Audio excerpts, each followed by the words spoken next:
చాలామందికి ఒక ఆలోచన ఉండొచ్చు, మళ్ళీ ఆ ప్రభుత్వం వస్తే ఏమవుతుంది, నా ప్రభుత్వం రావట్లేదు.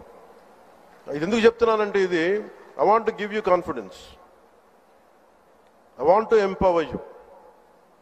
ఎందుకంటే మేమందరం ఇంక సహించడానికి సిద్ధంగా లేవు. ఇక్కడ ఈ కూటమి ప్రభుత్వం 15 తక్కువ మేము మాట్లాడుకుంది 15 నుంచి 20 ఏళ్ళు ఉండాలి. ఎందుకు అనుకున్నామంటే, ఆంధ్రప్రదేశ్ వికసిత్ ఆంధ్రప్రదేశ్గా ఉండాలి, వికసిత్ భారత్లో భాగంగా ఉండాలి. అంటే ఈ ఐక్యత చెడగొట్టే పరిస్థితుల్లో నేను లేను, ఎవరం కూడా లేవు.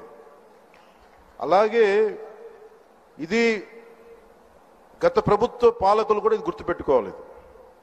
మీరు కనుక ఇలా అలాగే ప్రత్యేకించి రోడ్ల మీదకి వచ్చి బ్యానర్లు పట్టుకొని గొంతుకులు కూసేస్తాం, సినిమాలు చెప్పడానికి చాలా బాగుంటాయి ఇవి. నేను సినిమాల నుంచి వచ్చిన వాడిని, సినిమాలు చెప్పడానికి చాలా బాగుంటాయి. నిజ జీవితంలో అవి నమ్మి మోసపోకండి. కాలు మక్కిలు ఎరకొట్టి కింద కూర్చోబెడతాం. జాగ్రత్త, పిచ్చి వేషాలు వేయకండి ఎవరు కూడా. ఇవి సరదాగా ఉండే విషయాలు కాదు ఇవి.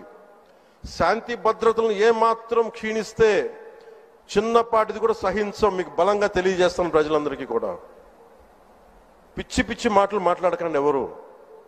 సరదాగా లేం మేము ఇక్కడ. చాలా దెబ్బలు తిని వచ్చాం ఇక్కడ దాకా, చాలా దెబ్బలు తిని వచ్చాం. 5 స్టార్ హోటల్స్లో ఉన్నా కానీ రక్షణ లేని పరిస్థితిలో ఉండేది. రోడ్ల మీదకి లాక్కొచ్చి మహిళలను కూడా వీళ్ళు జైల్లో పెట్టిన వ్యక్తులు.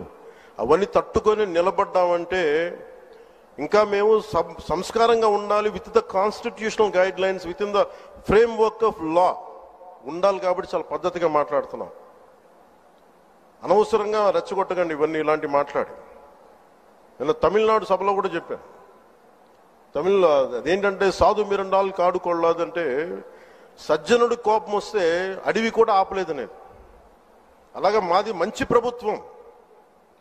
నారా చంద్రబాబు గారి నాయకత్వంలో ఉన్న కూటమి ప్రభుత్వం మంచి ప్రభుత్వం, మెతక ప్రభుత్వం కాదు. ఇది సమర్థవంతమైన ప్రభుత్వం, అభివృద్ధి చేసే ప్రభుత్వం, కానీ మెతక ప్రభుత్వం కాదు. ఇది పిచ్చి వేషాలు వేసే తొక్కి నారా తీస్తాం, గుర్తుపెట్టుకోండి. ఇది సంస్కారం కాకపోయి, ఇది సభకి కరెక్ట్ కాకపోయినా చెప్తున్నాను ఇది. ఎందుకంటే మేము చాలా దెబ్బలు తిని వచ్చాం కాబట్టి మళ్ళీ ప్రజల్లో భయాందోళన చేద్దామని పిచ్చి వేషాలు వేస్తే ఏ మాత్రం ఉపేక్షించాం. అధికారులకు కూడా మేము అదే అప్పీల్ చేస్తున్నాం.